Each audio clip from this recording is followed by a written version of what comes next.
And as a reminder, because I don't know that the planning commission has met since we switched the mics over, you now have to hold the button for your mic to work.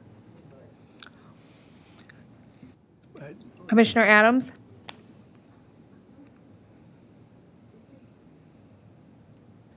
Oh, present.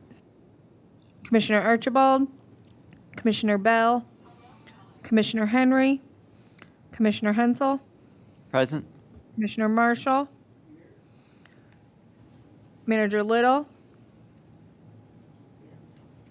Mayor Mohammed? Chairman Reed? Present. You have a quorum.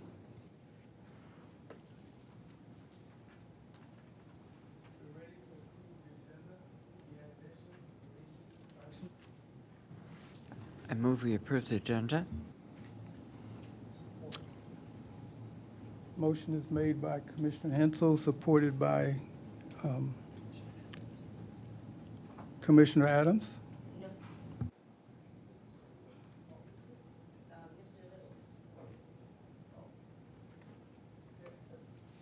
Noted. Commissioner Hensel? Yes. Commissioner Marshall? Manager Little? Commissioner Adams? Yes. Chairman Reed? Yes. Motion carried.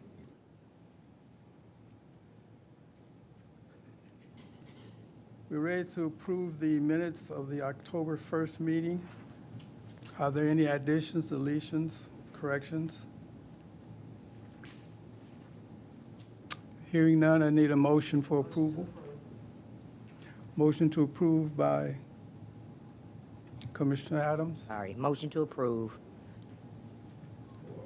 support by Commissioner Marshall. Call the roll, please. Commissioner Marshall? Manager Little? Commissioner Adams? Yes. Commissioner Hensel? Abstain. Chairman Reed? Yes. Motion carried. At this time, I'd like to open the meeting up to the public. If you have any comments, you have 3 minutes. Hearing none, we'll close that session of our meeting. We have no new business, so we'll move on over to old business. We have the Main Street Substation update. Would you like to give us your name and the update, please? Yes.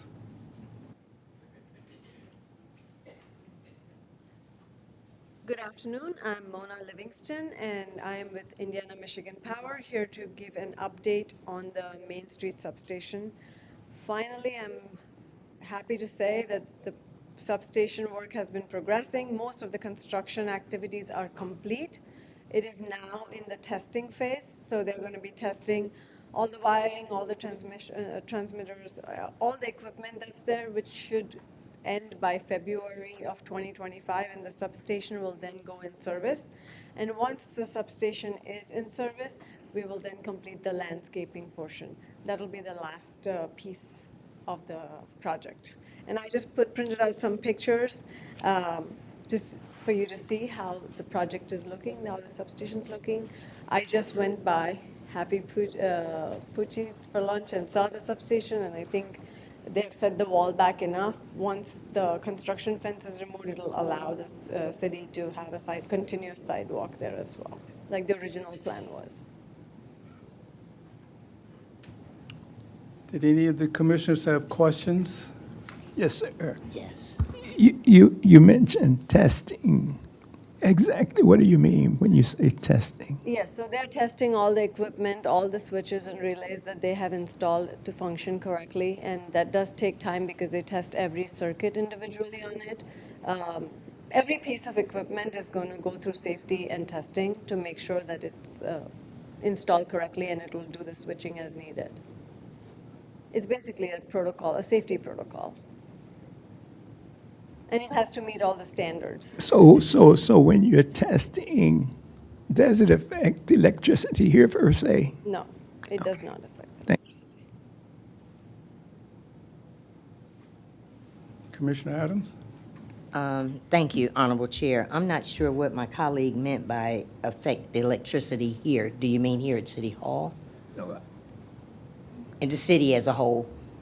Yes. Okay, I asked that question because I'd like to know if that is the case, when they were working on it, we had some outages. And I was concerned because the outage blacked out areas that weren't normally blacked out. It's like where I live, I was on downtown circuit and everybody else would be in the dark, and I'm still lit up. And that has changed. That's not responsible for that? So some of it, yes. So when they were working on it, they had to take out phases and switch them over. Some of the lines had to be de-energized for them to finish the work. So those were the planned outages that were taken out in sections. Okay. But then there were some that were unplanned outages, and those were, so normally we have a mechanism in place. So if something like a tree branch, say, falls on our line, it'll try and close the line. It'll try and kick the branch off or whatever, try and do it 3 times. So you'll see the lights sometimes flicker 3 times. And if it automatically takes care of that, then it'll just continue. But if it doesn't, then the power will go out. We had to turn that system off because workers were working on these lines. And if somebody accidentally hit the lines or touched the lines, we didn't want them to keep getting, and we didn't want the lines energized, so they would just go off the first time somebody touched it. So it wouldn't be a hot wire? Yeah, correct. Okay, As that soon makes as sense. someone touched it. So that is why there were some more there were unplanned outages because those kind of incidents occurred. And for safety reasons, it would just turn off, and then somebody had to go check where it was hit and then turn it back on. It didn't automatically try and reclose itself. So those were some outages that weren't planned.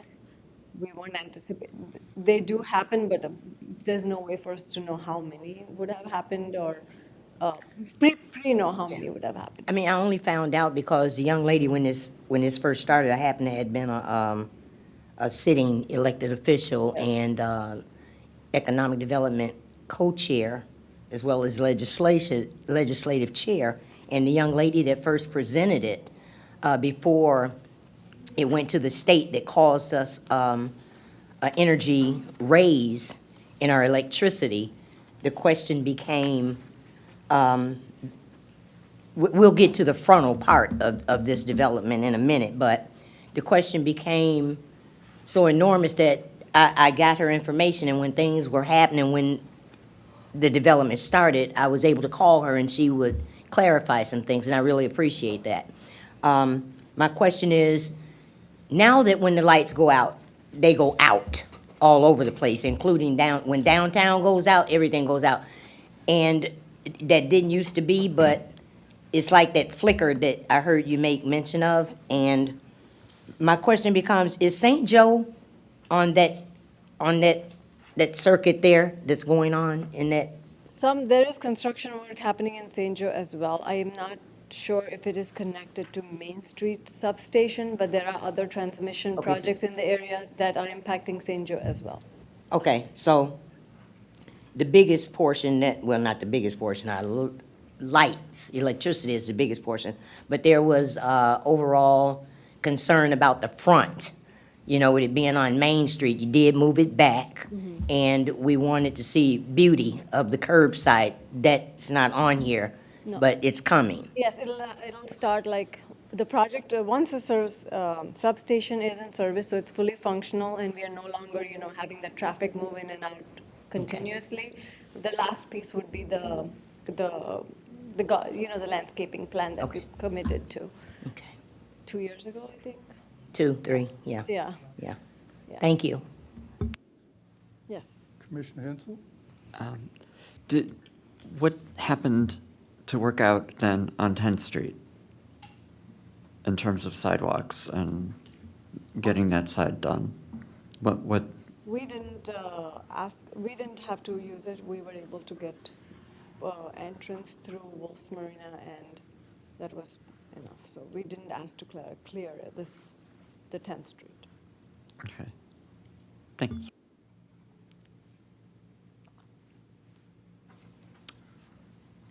briefly. Yeah, just for clarity, what my colleague just mentioned about 10th Street, is that the portion that was the city of Benton Harbor's had ownership of? Okay. Yeah. Okay, if there are no additional questions, then thank you. Thank you.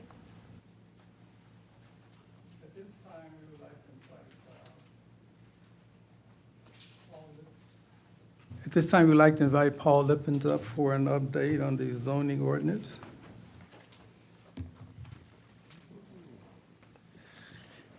Good afternoon, Commissioners. There are a few items in your packet today. We have included the zoning diagnostic memorandum, which outlines overall the objectives that we've outlined with Planning Commission for the update of the zoning ordinance. We have another memorandum that's dated, I believe it's dated November 1st, that was developed for this meeting, which is the follow-up from last month when my colleague Jeff was here, talked a little bit about some things that you guys wanted to see this month in the near term. So we have some items in that for discussion, and then the predominant thing that we wanted to review today was the district consolidation and through consolidation of the district, changes to the zoning map. So we wanted to talk through essentially rezoning part of the city to align with the recommendations of the West Bend and Part Harbor Community Plan. So there are 3 maps that we include in your packet today as well. One of them is the future land use map, which outlines the plan for land development in the city according to the community plan. 2 is the existing zoning ordinance, which is on the wall here, but we've done it again in your packet to show you what the current zoning districts are in the city. And then we have a draft zoning map, which would consolidate some of those districts and show how those districts would align with the future land use plan for the city. So at the time when we have the ordinance prepared for adoption, the city could adopt the new zoning ordinance along with rezoning of city property to align with this draft zoning map that's prepared today.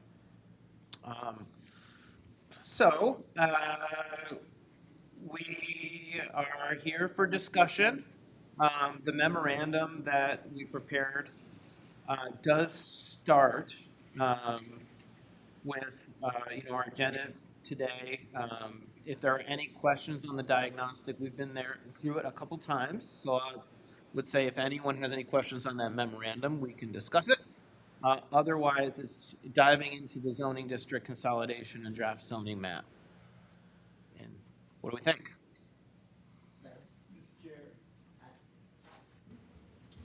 Commissioner Marshall? My problem is seeing this for the first time today.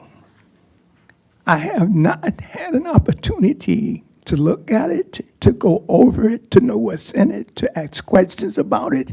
I think it's totally unfair to be discussing this today when we haven't had an opportunity to look at it. I did send that to the city on November 1st. And Excuse me. My only concern for me is I'm just receiving it today. I want to go through it. I want to know what's in it. I want to ask intelligent questions about it. I can't do that at this point.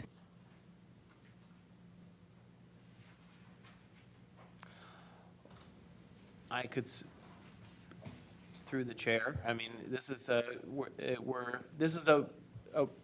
working session, right? So I don't anticipate, I'm not asking Planning Commission to make any final decisions about anything today. It's your preference. This is your meeting. You could certainly decide to take a month to review it, and we could have a longer discussion at your December meeting. You know, we're working through items, and happy to have whatever discussion you're prepared to have today.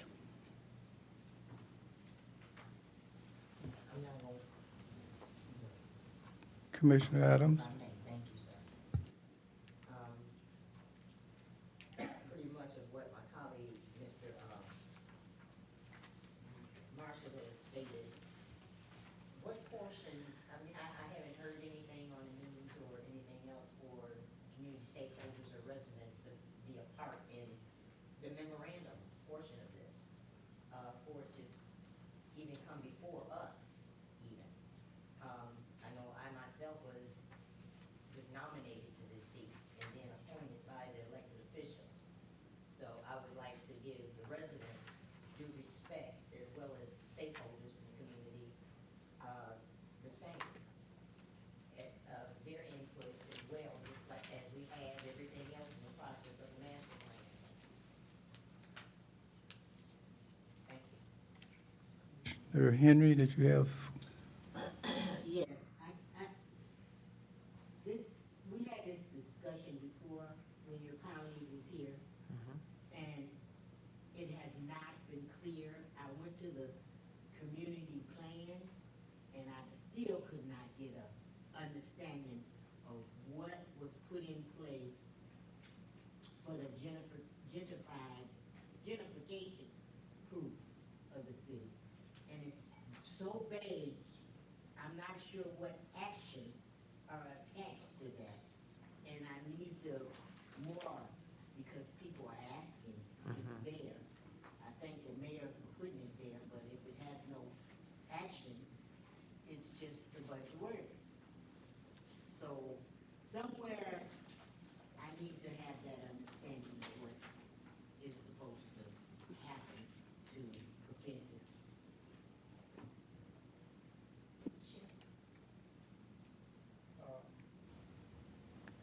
Alex, did you have some comments you wanted to make? I do. I was going to say that these kinds of questions are what may give value to going through this today, to get this input, to hear your questions that you feel are unanswered, to have discussion.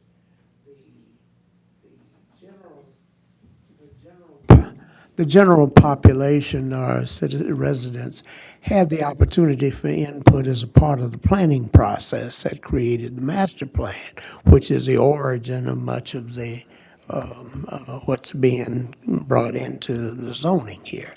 We don't necessarily have to take every step back out and go through a full citizen process, but let's proceed and hear what has to be said. You can get your questions, and we can make use of this meeting. Commissioner Adams? I mean, me personally, I don't think that at any of the sessions that I attended during the master planning sessions that input was given onto what people in the community would like to see a specific district called, named. We've had people come in, though, with their own ideas, different organizations that actually requested that upon themselves for their organization, just like I think it was Little Italy that, you know, formed their own little district. It's something like Project T is just a project right now, and I've given suggestions that it used to be our old Mercy Hospital, and I think that something like that should be something like Mercy District. I mean, those type of conversations that I would like to see the community involved in if they had not. Thank you. Commissioner Bell? Thank you. So, this is year one for me, so, well, year two now, but this portion is new to me. So what does it actually look like to walk through this? Can you walk us through that? Like, what does it actually look like to walk through this? And because we are just seeing this today. So if we are gonna make use of this meeting appropriately, what does that look like? And let's just get to it. Sure. So I think some context and kind of the process and where we're at overall with the city's planning and zoning function would be helpful. So we did, throughout the project when we were developing the master plan, we had a lot of community engagement sessions. And sometimes I would say, you may have even heard me say, like, our main job is to develop a future land use plan.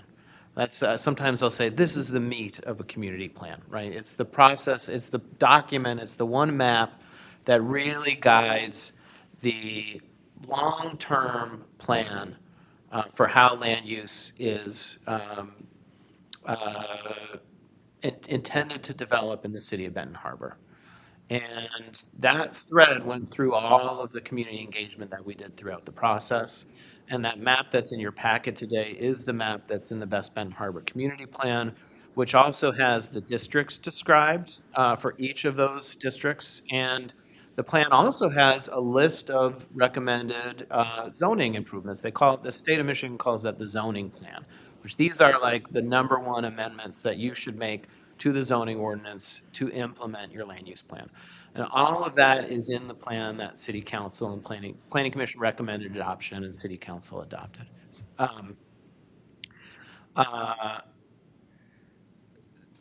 We now are kind of working on implementing that plan. So what is really great, I think, right now in the state of Michigan is there's grant funding available. The city was able to receive a little grant funding to help the budget go a little farther, and we're able to dive into this zoning work. So we're right now kind of continuing the process that we started in the master plan to do zoning amendments. And these zoning amendments will help it so that anyone who is interested in developing their sites, they can do so in a way that aligns with the city's planning document. It's important to note, right, we've already, we're working on that cycle, and it'll happen before you know it. You'll have an opportunity to update that master plan as well, right? So what we want to do is we want to get some work done in the meantime so that you're not still, still regulating land. All the site plans that come before Planning Commission, everybody that wants to develop, they're still under a zoning ordinance that was adopted by the city in 2012. Now, the good news is I think it's a pretty good ordinance.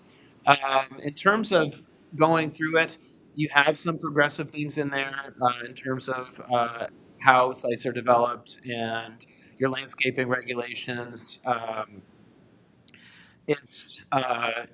would call it a modernized ordinance. A lot of times when I work with cities that haven't done their ordinance or a major revision on their ordinance, say since 1980, there's a lot of stuff that needs to get kind of cleaned up, consolidated.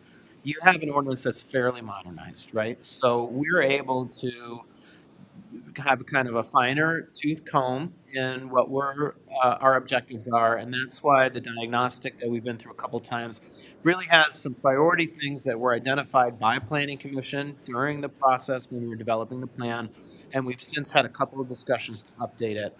One of the big tasks that we talked about is the map amendment. So aligning the way your land is currently zoned to the land use classifications that are included on that future land use plan. And that draft, those are the maps that are in your packet today. So those three maps, one is this map. This is in 2012. This is how the city was zoned. It's on here, but it's also in your packet. So I want you to be able to see comparatively what the 2012 zoning districts were, and then you can look at the future land use plan that we adopted last year, as well as this draft zoning map, where we're saying, when we're ready to adopt this zoning ordinance, we would recommend that you rezone to these classifications. And the memo that I prepared summarizes in the first bit. That's called Draft Map Amendments and Update on District Recommendations with Maps Attached. So in the diagnostic memo, we made some preliminary recommendations on what we should do with the district. At this point, we've gone through those recommendations. We've gone through them within the context of the ordinance, and we have some changes that we're recommending to the approach, and I would say kind of the next level of analysis for the proposed districts, and that's what is summarized in that first section of this ordinance or of this memorandum. Pardon me. Now, so that includes incorporating resiliency objectives into the MU district. So the city has a mixed-use district. That district is on this 2012 map. One of the things we talked about potentially doing was expanding your parks district to align with the harbor riverfront classification on the future land use map. In reviewing the ordinance, I think the district that's best suited to actually develop the area that is called harbor riverfront is your mixed use district, because the public or the PR district that's in your ordinance is really not a district that's intended for any redevelopment at all. So I think that we can take those resiliency objectives that we talked about incorporating, and in truth, like something that in your zoning ordinance, you already have marinas that are accepted, as part of your mixed use regulations. So that district's kind of already set up to develop your harbor and waterfront area. So I think what we need to do is expand that district and make the mixed use district align with the resiliency objectives. I'll pause. So, just along those lines, will the new description for that district continue to specify the requirements for PUD within 100 feet of any of the waterways? What is PUD? Planned unit development. Planned unit development, that means that the planning commission has the opportunity, if the development is a certain size, to be reviewed and to make sure that it will be a good thing to have next to a river or the lake.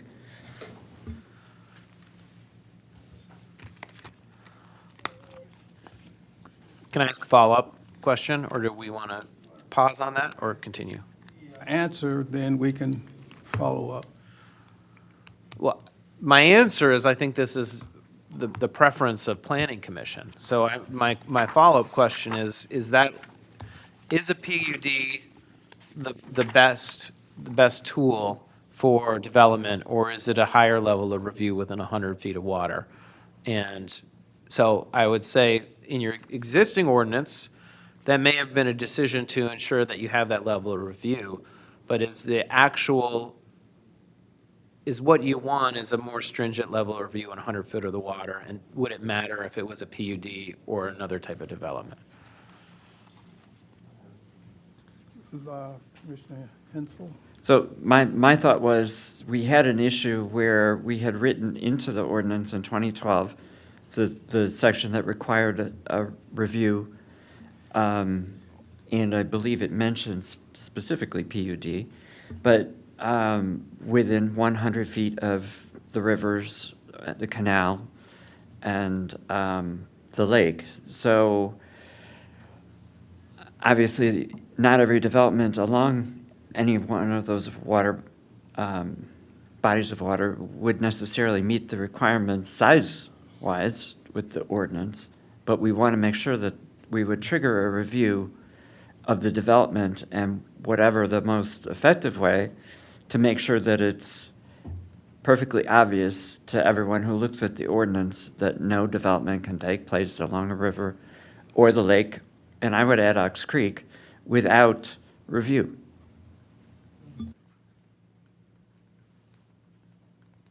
I want to add something right now. I can't make heads or tails out of this little map. We need something much larger so we can sit down, all gather around it.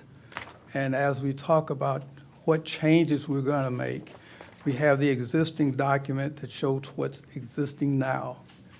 We are attempting to change something, but what it is we want to change is simply a conversation. We need to be able to put something on paper so that we can say this will change that, and vice versa.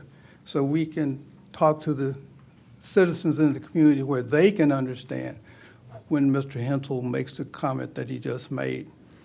There's a conflict with the 100 feet of the waterways with some of the existing maps, not maps, but the schedules showing what's there, and we need to clear that up.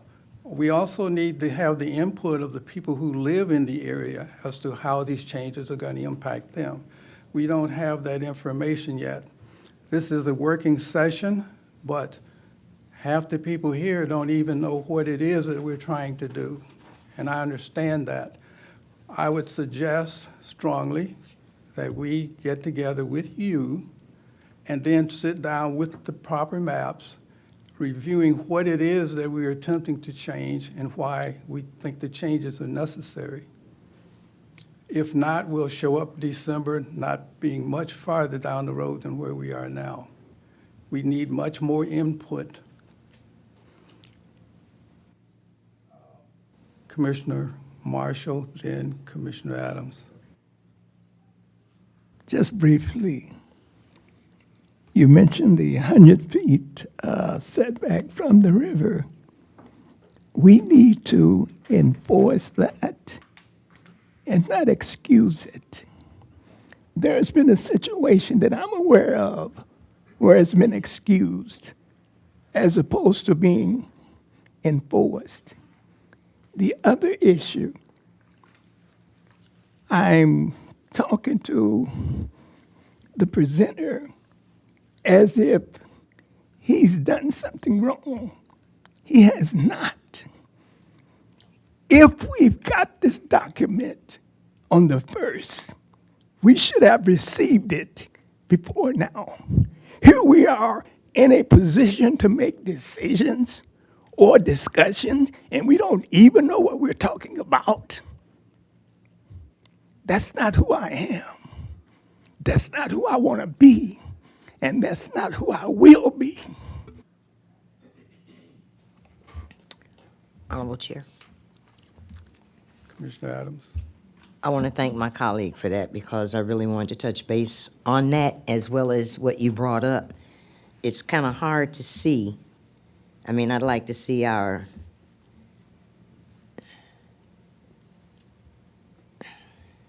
roundabouts or something down Main Street. You really can't see or tell what Main Street is.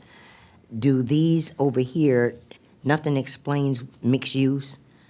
I want to thank Mr. Hensel, and I think we all should take this opportunity since we're now on YouTube, when we give abbreviations to explain what they are so that those that may want it to be here and are not, so they have a better understanding of what those abbreviations are, as well as learning about how this commission here functions for a possibility of a future seat of someone out there that, some young leader that plans to come and apply for this board. We could use this as a learning tool every opportunity we get. We've been down this road before, and as Commissioner Marshall mentioned, our waterway, we will not go through that again. That was very stressful under a state of emergency of cutting the people off, the public off access from the water in any way, shape, or form, regardless of who's developing what where. I too would like to see even more, since we have some more funding, if we could somehow draw some of our youth into this process. The last time something like this came up of the overall project of Harbor Shores, we were requesting a replication. There was one being made, and it's one created now, but it's not here in City Hall where the people visit to see, their fair city. This is something historical that's going on, and I think that we can draw our youth future leaders into being a part of the process of some type of replication.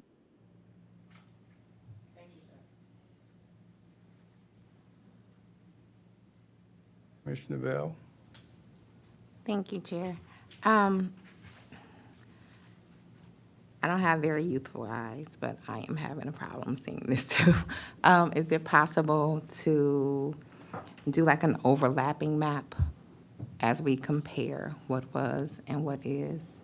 Which, I don't know, may have to be 3D, may not, but as we are comparing the two, like maybe just use different colors or a darker color at the bottom or something, just so we can kind of see the zoning. And as we're helping to develop this future land use plan, maybe we can do, if it has to be the size, if it can't be something bigger, maybe we can just break it up in like quarters or sections, or so we can actually like see like a overhead view, like a Google map view, almost like you can see the street like a real street view. And thank you, Commissioner Adams, for bringing up that we are live as well. As we are speaking, it would be phenomenal to have a link during our meetings to like the Best Benton Harbor plan, so people can kind of stroll through while we're talking and get familiar with the areas and what we're talking about, just in case people have comments and they want to weigh in, so that we're hearing from them as well, for people who can't attend the meetings. And maybe even, I know I keep asking for this, but when we're presenting, could we come with some visuals for the screen so that we can look up and maybe share the screen virtually? I just think as we are looking for community input, I think it would be great for them to have an overview look of the riverfront as we're discussing it, or their neighborhood, or where their business is. This is really kind of hard to decipher. I'm in it and I'm learning, but I want to make sure that the individuals who we are representing are also learning as we learn.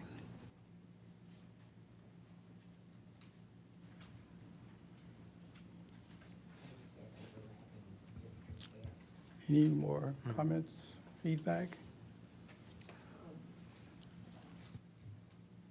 Alex?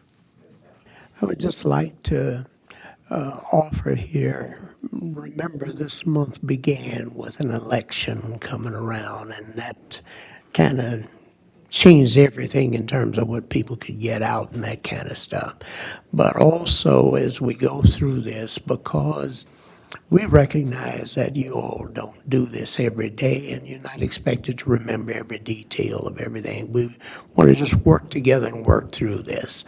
When we mentioned, for example, about the PUD, recall that when we first went to deal with the PUD on Project T, the PUD had a minimum size of 5.7 acres, I believe it was, and we changed that to 1.5, which is about the size of an average city block. When you mentioned the 100-foot, you said setback. He didn't say setback, he said within 100 feet of the riverfront. But we'll just continue as we're doing, we'll work through it all, and then, just bear with each other. But one thing we do want to keep in mind, because we cannot allow this process to do like the process went in terms of doing the master plan. We did so many different backup sessions and meeting with people, and we ran out of money. Because originally, the zoning was to be part of that, but we had to find additional money. We don't have additional money on this. We've got to work this into a process that goes through what we have outlined and get this job done. This doesn't require every individual out here to agree with one piece. Part of that work's already done. What we're doing now is finalizing it. With respect to that too, I might say that we need to keep in line with what the plan was adopted. So if we come up with great ideas and maybe they're not in the plan, I think we could tag those and say, look, This can be an amendment. This can be something that requires additional public input. At this time, though, that's not an idea that was in the plan. So I think if we stick to the ideas that are in the adopted plan, we can make a good faith effort to include the items that we promised residents we would do when council adopted that plan. Commissioner Adams. Thank you, sir. I'm just thinking about the youth and the workforce that we don't have and haven't had in quite some time. About the youth being drawn into this, because it could be a very educational component part of them learning what Mr.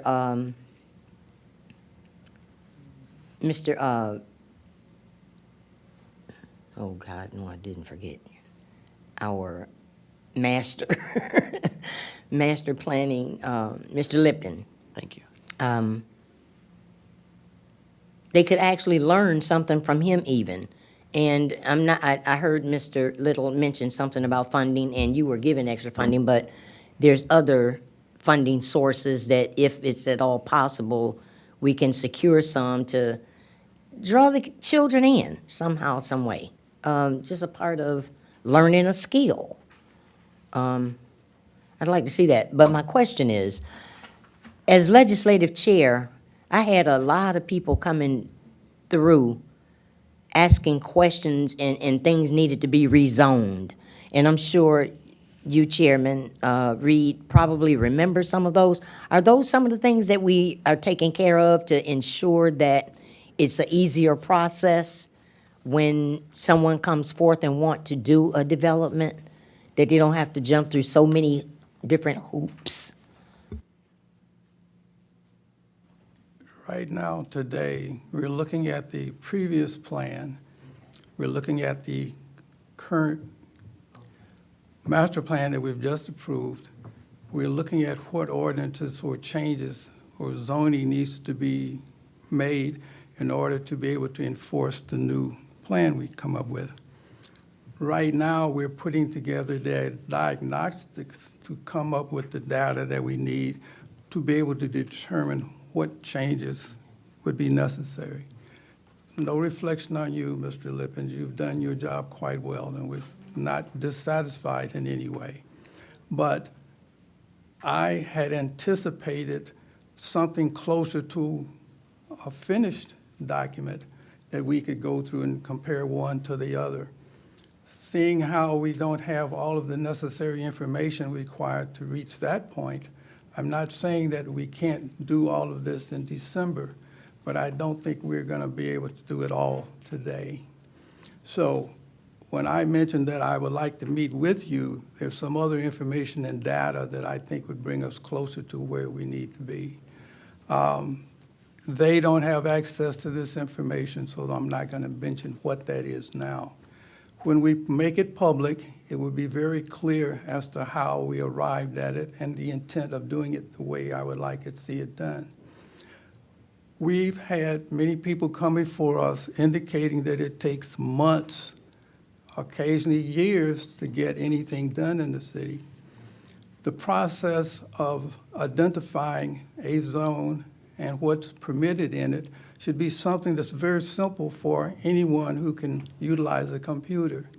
So once they understand what it is they want to do and what's allowed in their zone, put it in a form that they can come back and say, okay, I think this is something I would like to do, and I have all of the basic information that I can do it.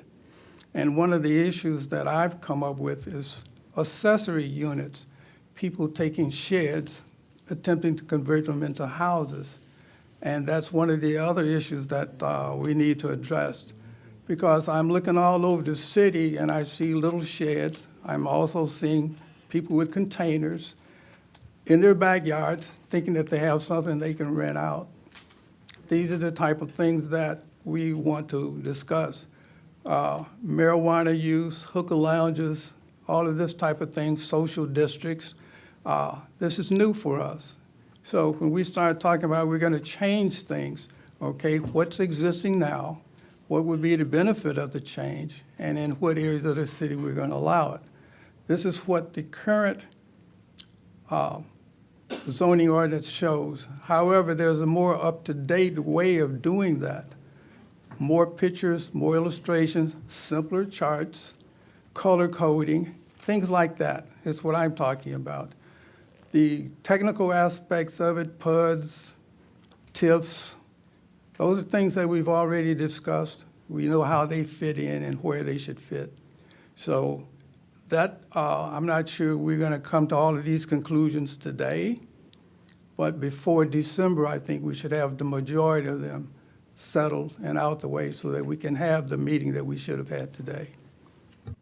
Well, the purpose of the meeting today was to discuss the maps and then the issues in the memorandum. The overall, the document, we were not intending to bring a document to the meeting today. I am working on a document, and potentially we could have that discussion in December. But we can talk again about the schedule, but I just want to be clear, at no time was I planning to bring a full document to review for Planning Commission today. Okay. I would not have been able to do that. And I come through on the promises I make, like, pretty clear about what I'm able to do. I would not have been able to bring that document to you today. To be productive at our next meeting is, I'm going to make this publicly, we need to meet and discuss how we're going to do what you just said. Yeah. Okay? I love that suggestion. I would suggest possibly maybe appointing a subcommittee of Planning Commission to meet with me. And that possibly we could do that over Zoom. Because I think we could have a longer discussion of this as well as, preparation of materials for December. And I think if we go into January, that's okay. We're urgently going through this process, but I do want Planning Commission to be prepared and ready for every discussion we have. And Commissioners, is Thank that you. agreeable to the majority of you? We'll discuss it. what is the timeline? Is there a deadline? And when is it?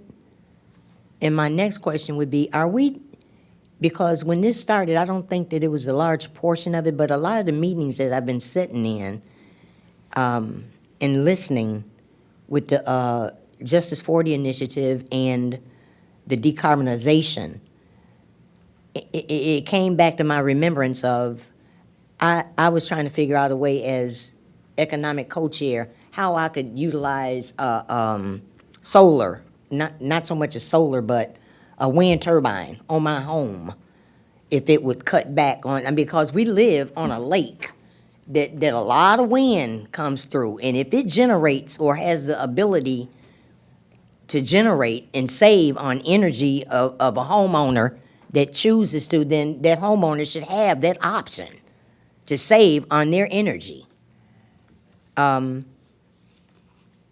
We're going to get back to zoning. I'm just saying, when we get ready Yeah, to have those discussions while Mr. Lipkin is doing his research, to not leave that out, those type of things. Commissioner Henry? Thank you. I've noticed that there's inserts from South Bend, Indiana, and this is verbatim what South Bend, Indiana does in there. That is a model which we pulled and included for discussion today. And that is a neighborhood, they call it it's a zoning overlay, the Northeast Neighborhood Zoning Overlay from South Bend. And it's an example of what we would term and discussed in the West Bend Harbor Community Plan as middle housing. It's a middle housing overlay. So the purpose of that, and it is recommended in the community plan that a similar approach be taken. So we wanted to show an example of an ordinance that did include that. And I understand Jeff talked with you guys a little bit about that last month. So we wanted kind of thumbs up, are we liking this? Is this something that we do feel like, still it does align with the recommendations in the plan, and we still want to move forward with it. I want to clarify that. The mission of the South Bend Plan was the manner in which they laid out the visuals to make it very clear and simple to understand what it was. So it wasn't that we wanted to adopt their plan. No, that was never the intent nor purpose. And the visuals that you have don't go into the same depth that the ones in the South Bend Plan. And this is what I wanted to bring to you all before we got too deep into the session. What they did about 3 or 4 years ago, and I'm not sure what the outcomes are or how successful that program is. But to make it simpler for the common person who decides they want to put an accessory building or an add-on on their property, they could go to the website of the city and get a pretty good idea about what they can do before they ever encounter any of the city officials. So when they do come to us, we are very clear about what it is they want to do, and we'll be able to be more efficient in how the process works. Less red tape. And actually, I mean, I must admit, as legislative chair, I did the same thing with the medical marijuana ordinance. I went to other cities to replicate what works and what wasn't.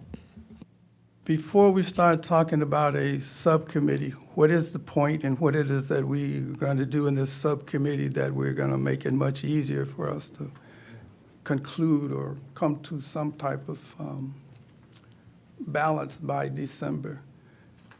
Now, we'll have to get together, determine what dates the majority of us can be together. You had one of the most beautiful maps of the city of Ben Harbor. Oh, yeah. There was a huge map. I mean, I we could still have that really map. That's see. in Kalamazoo. Okay. Do we need to come all the way to Kalamazoo, or did you want to No, bring it down no, I here? could bring it down over here, yeah. Okay. Hang on now. Hang on. This is a working session. Let's work. Mr. Little has indicated that we're way down the road. We need to simply begin to put the pieces together. I want to make sure that the entire commission is able to participate. If we need citizen feedback, we can readily get that. There are people, stakeholders, I like to call them, who would be very happy to state what they think about what we're trying to do. Now, Sir, even if that's over the internet, as Commissioner We Bell will mentioned? discuss how we want to all come together to be as inclusive as possible, okay? Keeping in mind Thanksgiving will be the other excuse we'll be using for dragging our feet.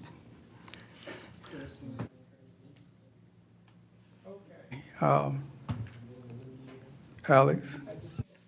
I'd just like to mention also, I sent a copy to all of you of the preliminary housing plan that U of M did that also touches on these same areas, and it'll be very helpful to you to review that and be prepared to understand, because it deals with all of those subjects.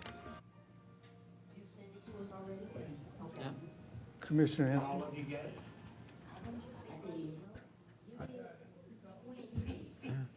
So my comment was that this actually, the link to all of this information came to us on Friday. Yep, it's buried in the agenda. So if you didn't see a hyperlink in the agenda, then that's why you missed it. I did happen to see it. It is very difficult to read these maps in small scale. The So maps, sorry, that's a problem. the maps Sure are you can fix prepared. that. They are prepared on 11 by 17, so I don't know if the city's able to print 11 by 17. But if not, they could be printed at a bigger scale for everybody. But they also can be viewed on a computer. And, and also very easily I could make bigger versions of it. It's just a question of resizing. Yeah. But I find 11 by 17 maps to be legible.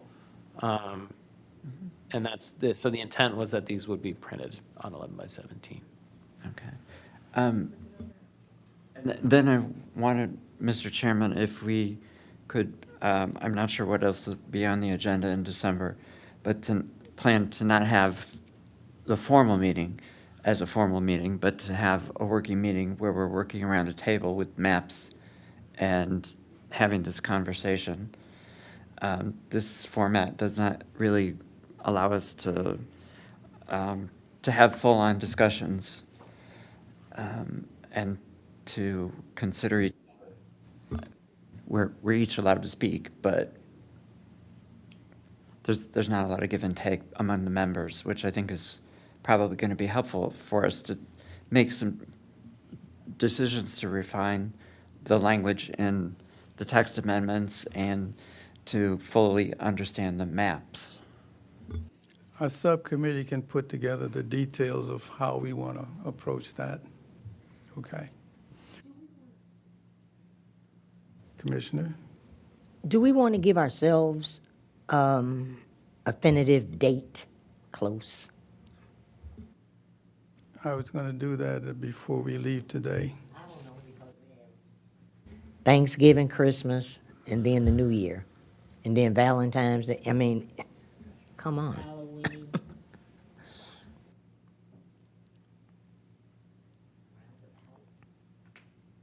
That can be a discussion that we can make after we conclude with the update. Unless you all know what day. I'm available whenever you all are. As long as it's not a doctor's appointment, I can work it. Can we come up with a date now, or do we need to consider?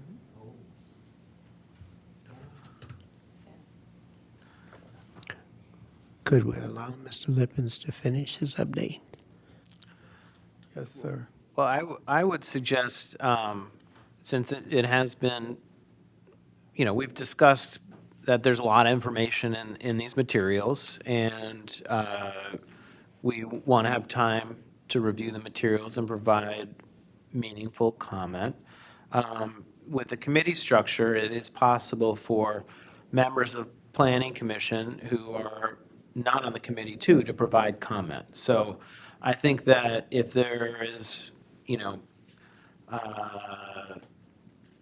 if people are able to kind of review this packet, email whoever's determined to be the chair of a subcommittee any additional comments or questions, then those comments and questions could be the subject of our first committee meeting, which I think would be to, really check in on these materials as well as review the map in detail, the district changes and the purpose of those map amendments. And then we do have a first draft of the ordinance prepared, which we are working through a line edit of. So with respect to by example, the question of the 100-foot rule and the PUD rule that's in the existing ordinance, we would not be aggressively changing anything that we haven't identified to change. So planning commissioners, with your expertise, as long as something is aligned with the master plan, we could make additional changes. But the purpose of the amendments that we will be proposing are only the ones that we've communicated in the memorandums to date. So like, for instance, even today, the concept of marijuana lounges came up. That's not something that's been identified in a memorandum to date. So we would not be looking to add marijuana lounges as a permitted use unless you're doing that in some other process, right? We've already done that, and actually, we hand wrote what the requirements for the district, the use table. We actually numbered and hand wrote additions to the zoning ordinance that are not present in the printed copies. I'm not sure what meeting that was, but we had the city attorney here. We needed to do some of that work to expand that section on marijuana use, and that was 2018, I think. So I'm not sure if you have actually what the language should read in the ordinance. So we won't have to go over that. All we really need to do is decide which zones it fits in, which districts it fits in. And then a specific comment about commercial general. Commercial general in 2012, the way it was applied was to try to get development to happen more easily in the center of downtown, and to make it a little more difficult to develop in other areas of downtown, simply to try to encourage people to move to the center and to get some things done. So eliminating commercial general would be great. It's not really necessary at this point. I think we've made some progress. And also in the case of this one particular project, it added a layer of confusion. I wanted to say in the mixed-use zones, there may be some uses that we would want to take a look at restricting, because we can't quite predict how they would turn out. Combinations of things that might end up getting mixed up in a, or attempt to be mixed up in a mixed development that don't seem particularly compatible. So maybe we can talk about what those might be. But things like, it seems to me, we can talk about it later. But anyway, that's my. I could just add one piece. One thing that's going to be important here is that it follow to, as best we can, the outline of the master plan. In my discussions, for example, as late as the last 3 weeks with Mr. and Eagle, there was a concern about an area that is already there from the old zoning next to where we're trying to put a housing development. And they're raising concerns about environmental implications and whatnot. And one of the things that I indicated to them is that in our master plan, we designed that there won't be any more of that kind of activity. So they don't have to worry about the future once we address what we're dealing with now, as far as having some kind of industrial that might be generating carcinogens or whatever else that might be blowing into a housing development. So that has significance that we, figure these things out and outline them in the plan so that they're there. I want to make it clarify something. We have all the pieces of what we need to do. We're trying to organize them in a manner so when we present them to the public, it'll be much easier for them to understand what it is we've done. So when they look at what the changes are, we can illustrate to them why we came to the conclusions we have. So as I indicated earlier, it's no reflection upon the work that you've done. It's that this session today, all the pieces of the puzzle are out there, and we're in the process of putting them all together. Commissioner?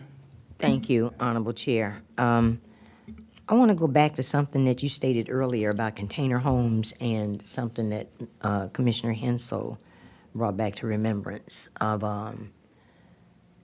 the containers that came up about utilizing them for businesses in the downtown area. I would hope that, because I've seen some, and they're beautiful when they're done right, that I don't think that we need to close off residential container homes for residential.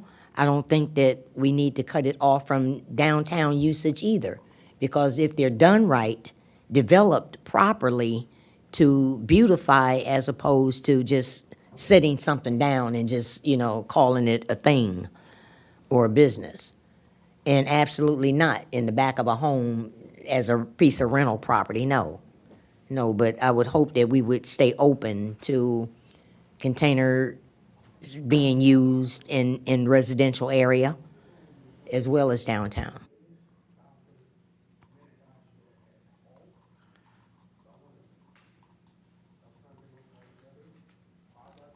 If I could just offer a comment, if we look at those things, I would hope we would think about if we're going to have something like that, they be in an area where it's contiguous. I don't see, so I don't want a container next to my house, say it like that.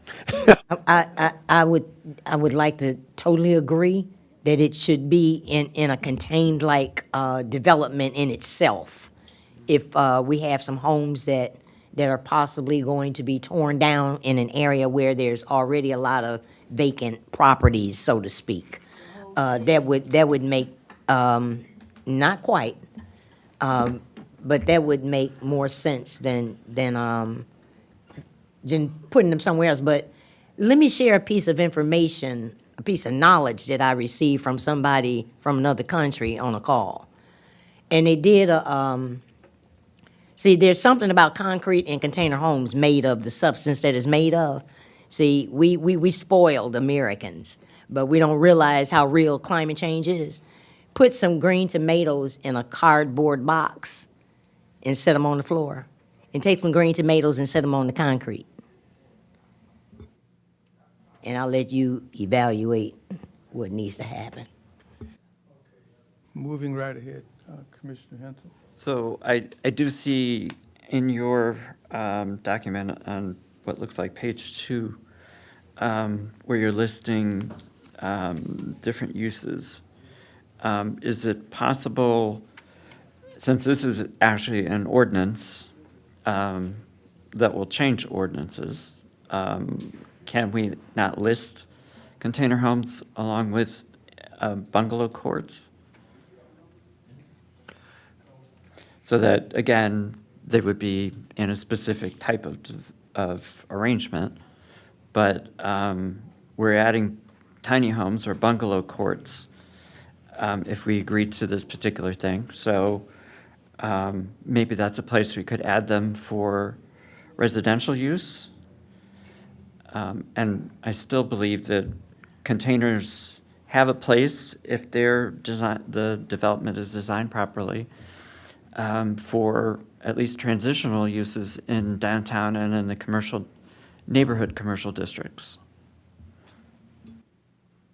To add to what Commissioner Hensel just said, on page 3 of the permitted uses 2.4, we talk about shipping containers to be used as building materials.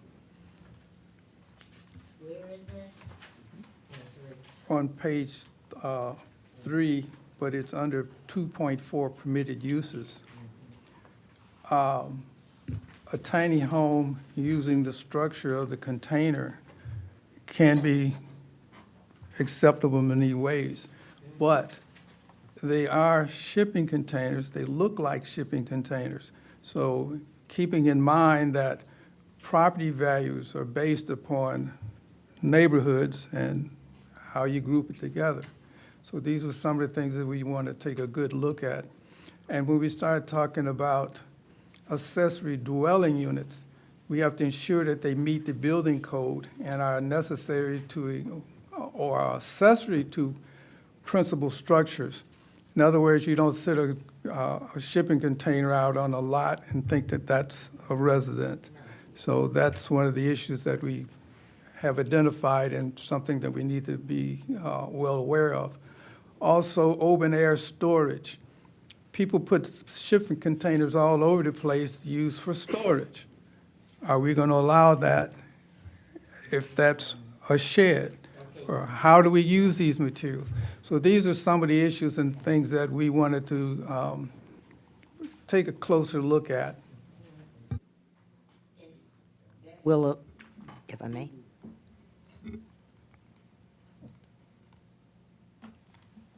May I?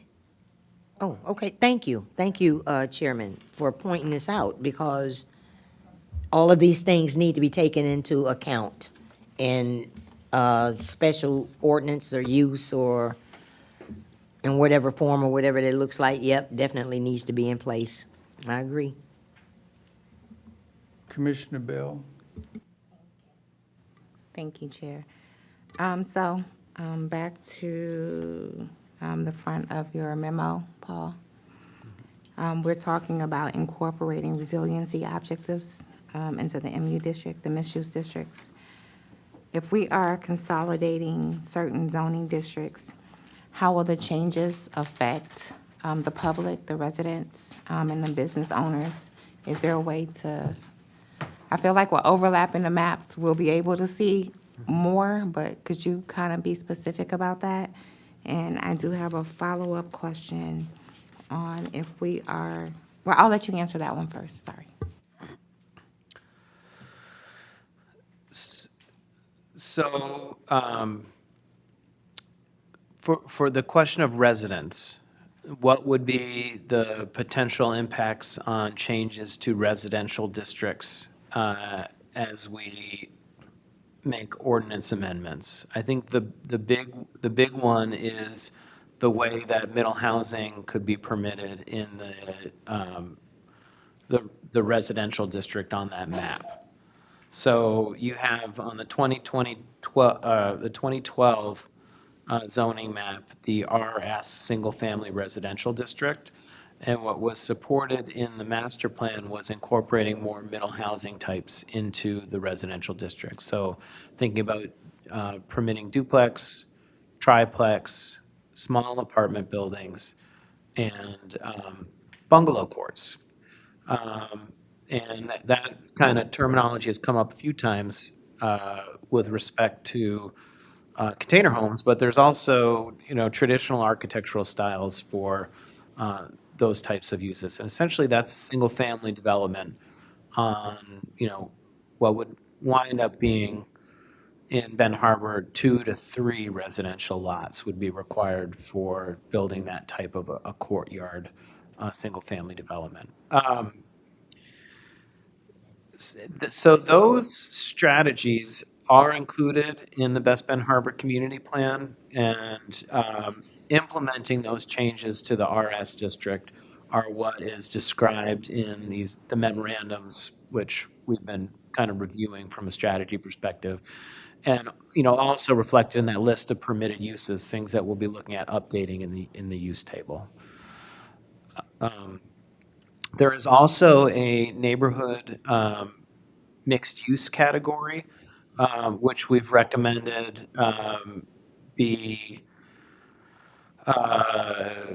retrofitted into the local commercial district. So this would be kind of a revamping of the CL district, which would, based on the amount of land use that was described as CL in the 2012 plan, the map amendment that's proposed would, vastly expand the CL district within the city, and it would become what would be, what I would describe as a neighborhood mixed-use zoning district, which would also permit middle housing, but it would also be permit mixed-use development consistent with providing neighborhood services and entrepreneurship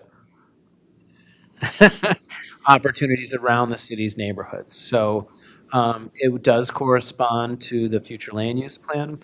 I also think that district is an appropriate use for some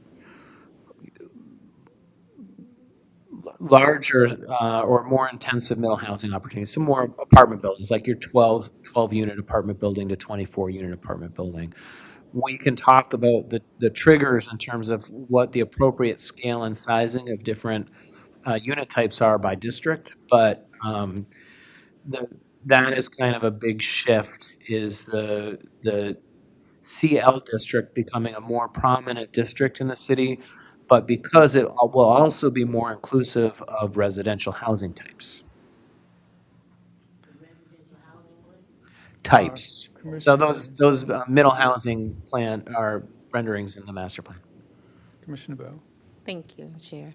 So I hear you talking a little bit about how like the development phase of MU, but I also want to kind of know about the balance between like the existing developments or the forthcoming developments, the existing businesses, and what that looks like for environmental preservation. And do you have an example of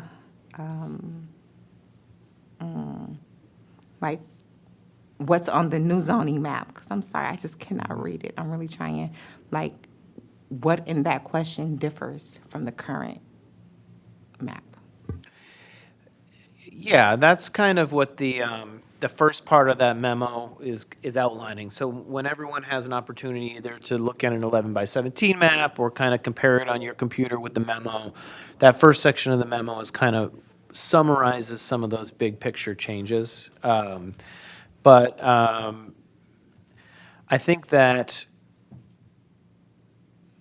they align with the future land use plan. So I would say start by looking at the future land use plan, even maybe pull up the master plan again and refresh your memory on that section. But that future land use map describes the functional order of how different land uses are recommended within the city, and the changes that we're recommending to the zoning ordinance will align with that. And some of the key changes, one of the bigger one, Alex has already talked about, and that's a good portion of what I would describe as being downtown Benton Harbor is zoned industrial. And that, I always kind of look back at things. I'm like, how did this happen? And it's not necessarily a bad thing. Like, industrial is very productive uses. The harbor area was historically an area of economic production, and whatever happened over the decades to get that to happen, it's not necessarily the highest and best use of the property now. Housing and other types of downtown commercial uses have a very high economic ceiling, would be extremely productive, and the city has developers interested in utilizing that property for that. So this is a recommendation that has, is not new to the last master plan. This is conversations the city has been having for decades. It is reinforced and was reinforced in every public discussion we had throughout the process. And it is the adopted future land use plan for the city now. Moving forward with rezoning some of this property to permit this type of mixed-use development is recommended by the plan and a step that the city could undertake through this zoning process. So that is something that, has a well-documented policy process and is ripe for action. Additionally, one of the bigger changes was also highlighted by Commissioner Hensel in the discussion today, and that was the downtown central business district. In the 2012 zoning ordinance has a relatively small comparable percentage of the city dedicated to the central business district zoning classification. When you're walking around, much more of the city seems like downtown than is in that district. So, we've recommended the expansion of that zoning classification to align with the area that's defined as downtown Benton Harbor or regional center in the master plan. So those two changes, along with the two that I've already mentioned about retrofitting middle housing into the single-family district, as well as modifying or expanding the purpose of the local commercial district. And just to kind of harken back to where we started the conversation, I mentioned that the district that the city currently describes as mixed use, M-U, is the one that is most appropriate for sustainability initiatives and the Harborfront District. And that is a change from prior memorandums I've issued because it involves kind of the analysis of how the existing ordinance functions, the way existing land use is currently zoned. So by amending that district, we will actually be able to keep many districts that are currently in that MU district still in MU. But we'll revisit some of the environmental considerations. What, Commissioner Hensel, then Commissioner Adams. Could I just a minute? I'm going to have to leave. I just want to let him.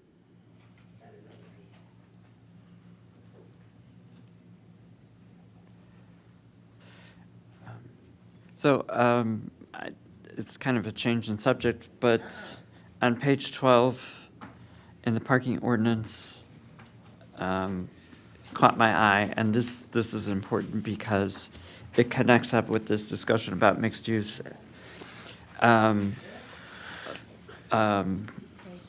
Page 12, where it says model overnight parking amendment.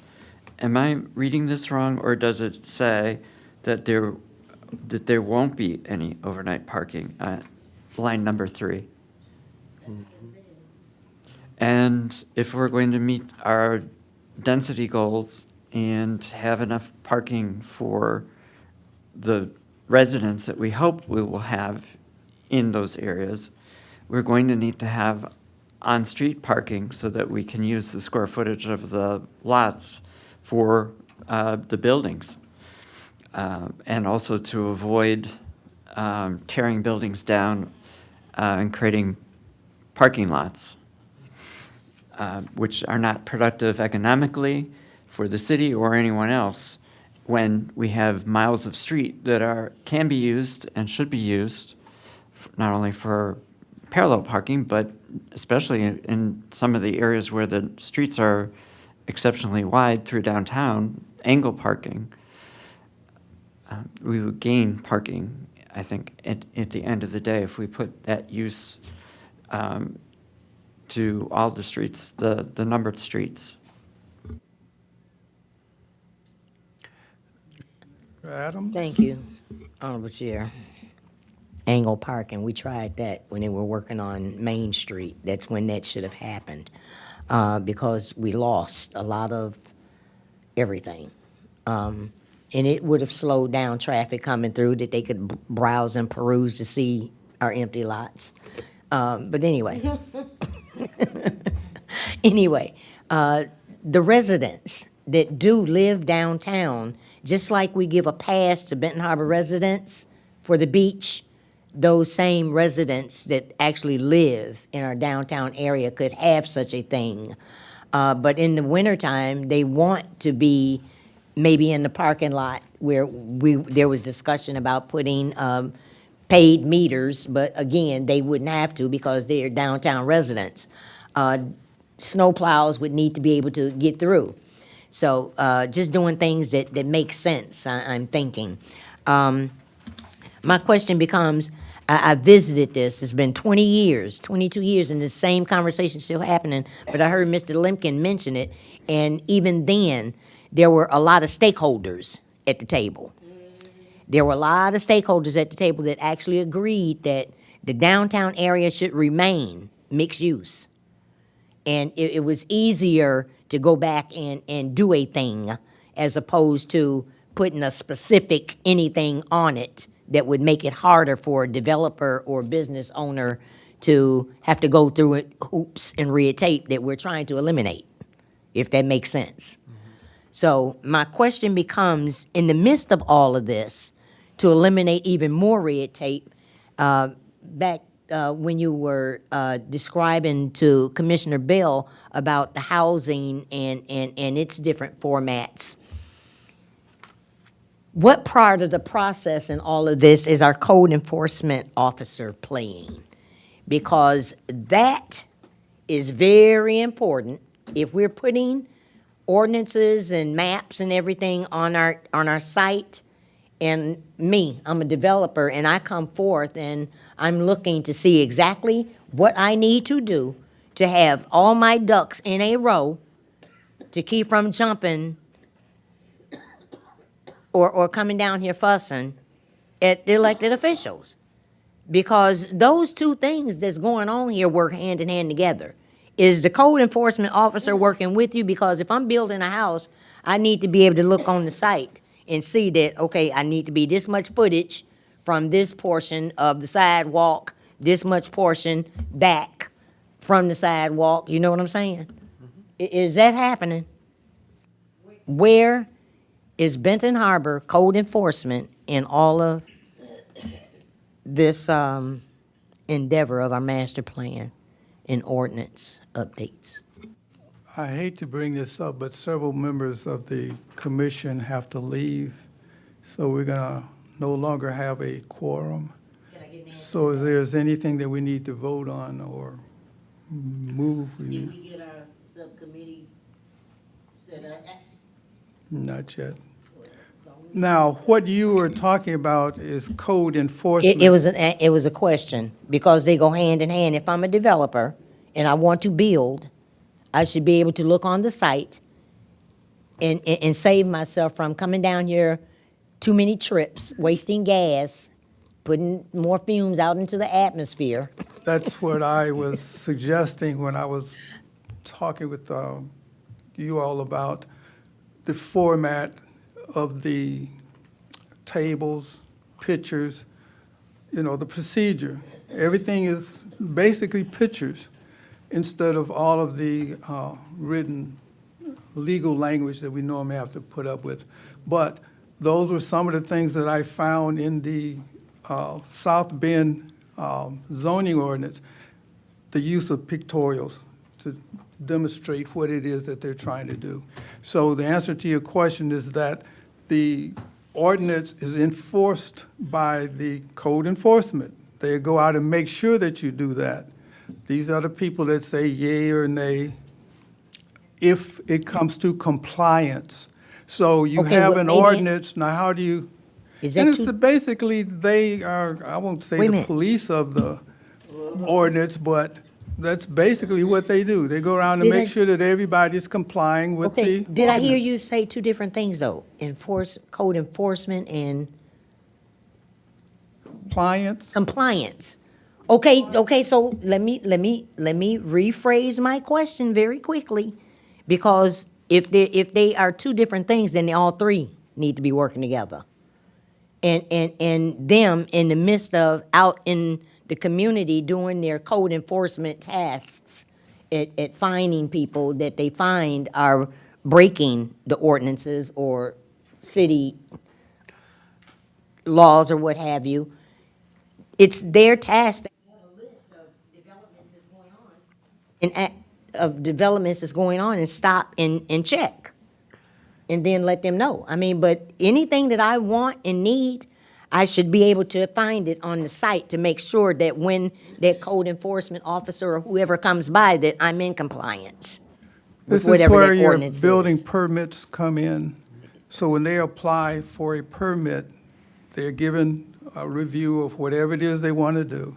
And then they say, okay, everything matches, you got a permit, you can proceed. Okay, that's happened to some If I may, people. through the chair. Yeah.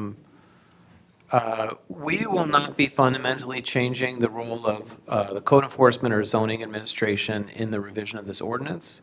However, some things like a setback might change. And I think the next step in this meeting will be to set up a subcommittee, which I recommend not more than 3 commissioners be on for a quorum basis, and that city administration would also participate, which would allow Alex to invite your code enforcement officials to participate So I think it's been a great discussion. I understand some planning commissioners have to leave, so maybe you guys should set up a committee of 3?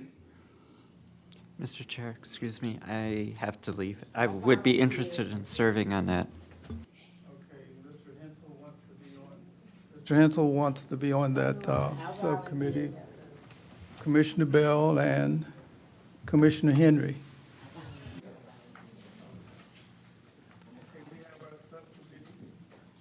We have our subcommittee members. I, of course, will be there as oversight. So it's open to the public? Is that a quorum So it's open to the public? or is not a quorum? All right, great. Oh, Okay. so is that a committee that will be open to the public? All meetings are open to the public. I actually, a subcommittee meeting is not necessarily, yeah. But if it's held in this chamber, it's gonna be YouTube for everybody to see. So if you wanna hide it, go in the face. It's called transparency. It's called transparency. The chair, will you chair the committee? Would that be the normal practice, or would you appoint another chair? Yeah, he's the chair. Well, The chairman is usually the yeah. participant of these subs also. So I'm ready to go home. the reason why I'm asking is to answer this question. Any format you decide, if you want to set up a workshop and have it be public, you can do that. So there's no reason why we couldn't do that. It's just since we don't have a quorum, we wouldn't be required to do it in that manner, which could allow us to do like a Zoom meeting or be a little bit, a little bit easier, you know. Since we only have 5 members left, and I think we're about to lose another, I make a motion that we, Is there something we need to Do we get to let them have we got 3 citizens? Yes, Oh, we did? but you Closed it out so quickly that they didn't even get a chance to work it backwards.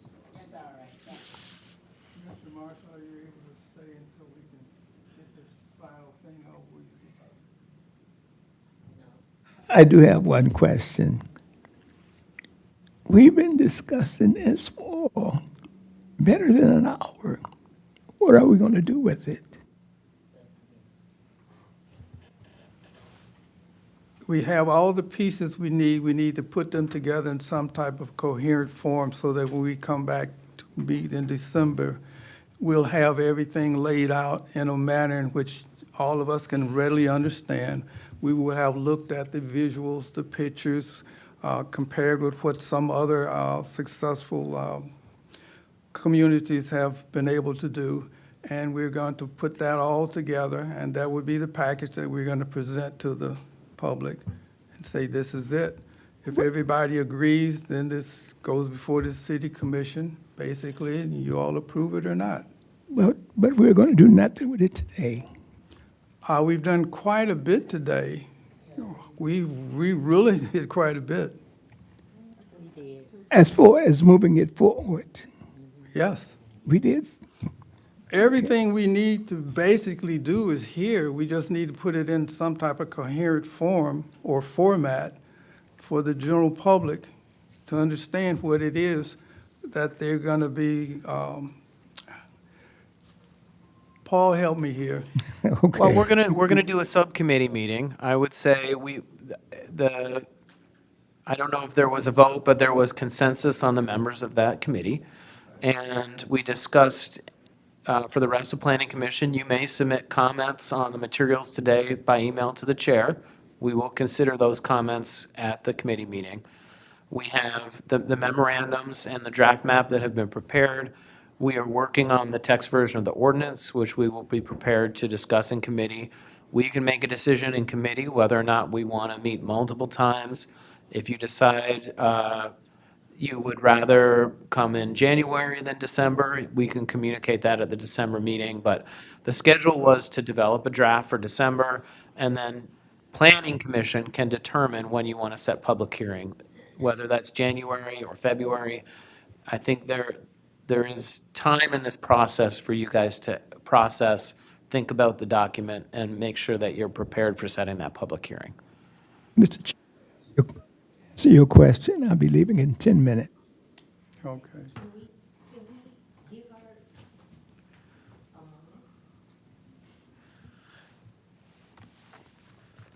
Did the public have any questions to our consultant? Or note, I mean, you could take public comment, I could take notes. Okay. Did you have a public comment? I just, as someone who's Would you step to the mic, please? Identify yourself and your question. My name's Kelly Pruitt. I'm one of the residential builders currently building in your city. And a lot of your plans that are coming up, especially if you look at the South Bend model here, some of the building materials we are currently using are not included in this. So I would ask that this committee look at that, maybe pass by the house that we're building, because this does not allow for the fact that we put a completely metal roof on, complete metal siding on. The other thing is consideration for, we ran into a lot of problems with code compliance due to your city ordinance related to porches. we were going to do a covered porch and had to remove the entire thing because we were 8 square foot bigger than what it says. So just looking at that covered porch portion of your ordinance, it allows for a 40 square foot covered porch right now. Most of your houses in this city have larger than 40 square foot porches at this time. So we were trying to blend into the community with us building a metal house, and ended up now the house looks flat on the front. So we are going to plan on putting an awning, which would still be within your code compliance. But just looking at some of the up-to-date building materials, such as you were talking about containers. We're not planning on containers. That is an up-to-date type thing. But the houses made out of metal have so many benefits. I mean, there's a less fire risk. If you've got fireworks, you're not going to hit the roof with a firework. A house on fire next to it's not going to burn as easily. That metal house is not going to burn as easy. So it's just part of that planning committee look into some of those other materials versus what's just written in this South Bend model. I want to indicate to you that I did not introduce the South Bend model. I was just looking at simply- them. Yeah. I have a copy of it here. I'm going to share with them after we dismiss or whatever. But the specifics will be strictly for Benton Harbor. They won't be for anybody else. But it has to be simple enough where that the average person can go to the city's website and get all of the basic information that they need. And this is what we're looking for. Also, you have to be aware that outside builders will want to come into the city. If you look at all the municipalities around us, they were running out of space. They're looking at us. We're sitting right in the middle of everything. So in order to continue with the road that we're on, there needs to be some clarity in the existing zoning. Yes. So when you make the changes, it has to be simple enough where that anybody, basically can take a look at and decide whether or not they can use their backyard for accessory building. I can add a second floor, I can add an on. What about a coach house? Cars, living space on the top. The kids don't want to leave, but you don't want them in the house anymore. Well, put them out in the backyard. Still keep an eye on them. Hey, cut all that racket out. It's midnight already. So we understand that. But we're looking for entrepreneurial opportunities for the young people. We're looking for the unions to come in, apprenticeships.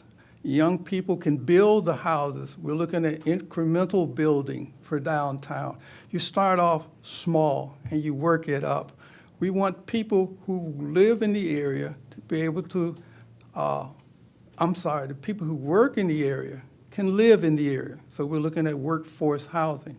When you want to bring multi-family units into single-family areas, you're going to get a lot of people that don't want apartment buildings down the street or in the backyard. So we have to be careful how we look at affordable housing. What is that? What do you mean by affordable housing? So when we talk about market rate housing, what's that? What's subsidized housing? All three are not the same thing. So these are the things that we have to look at. So if you're going to put together a document that somebody can come, click on a website, and answer all of those questions, how do you lay that out? And that's what I've been very much concerned about, is that our current zoning ordinances have to be interpreted by somebody on the city staff. And here we go. Yep. And if you've been down there, I think you understand what I'm trying to say. So it's not that we want to stop you or prevent you. We want to make sure it's in alignment with the master plan. The master plan is not to govern, but it's to direct us all in the same direction. It's generated by the people who live here. So how do you enforce it? Code enforcement. And that's where we put together the code that the people are going to be governed by. Chairman, if I may, Yes. Ms. Kelly shared some very valuable information. And to have someone, maybe not her, I don't know. On your committee. That part, Your that part. subcommittee. Because I don't think you know exactly who we have sitting here, but she's very knowledgeable about these things, and to have someone like her that plans on staying around in Benton Harbor and continuing developing, as well as helping to train the youth, and we got some plans. But she's needed. She's needed, and if you ride by there and you see where this house is sitting, but it looks flat. It's not as appealing as it should be, Without that porch. being on one of our main major streets. And it needs to be fixed, and we need to be working with them, period. The original plan would have allowed that to not be Wow. a flat front, but then we ran into code compliance for the Okay. size of your porch. Yeah. The subcommittee will look into all of these issues that we've brought. I have my notes, we have our minutes, we have you all's input. So I would like to thank you for your comments.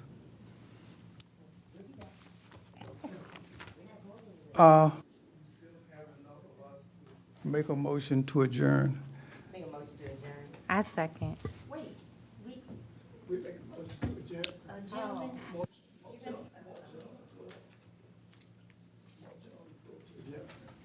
Did you want to speak before we call for the vote? Hello, everybody. Can everybody hear me? Okay, so I own a building at 456 South Fair Avenue. I think Your it was name, please? Joseph Bullocks.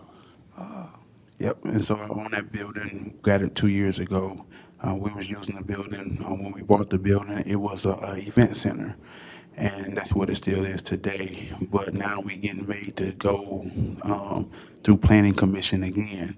So we want to add a kitchen into it and just, use it for a restaurant use. So we just trying to figure out why do we have to go back through planning commission for, nothing's not changing. The zoning's still the same, the use still the same, the parking lot's still the same. And why do we have to go back through planning commission that the plan was already approved for it?